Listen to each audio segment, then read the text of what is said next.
Right, so now I'm going to cook this beautiful racks of Southwest lamb. All I did to prepare this lamb was literally just gently score the skin, give it a nice seasoning with salt and pepper, just plain salt and pepper. And I've got a nice pan here that's on a medium to high heat, which will help with the cooking of the caramelization of the lamb. So what we're looking for is a nice caramelization, which helps to render down the fat. And remember people, fat is flavour. Go into the pan, go with the two. Once that starts to go, I'll gently add a little bit of oil. And when I'm roasting my lamb, what I like to add is freshly cut rosemary from the garden, garlic,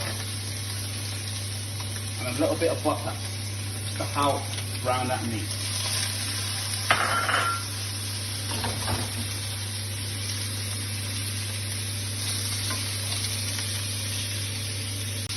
Now you can see I've got a nice, lovely colouring on the fat of the lamb. And all the flavours are starting to come out of the garlic and the rosemary. It's going to help add to that lovely flavour of this juicy coastal lamb.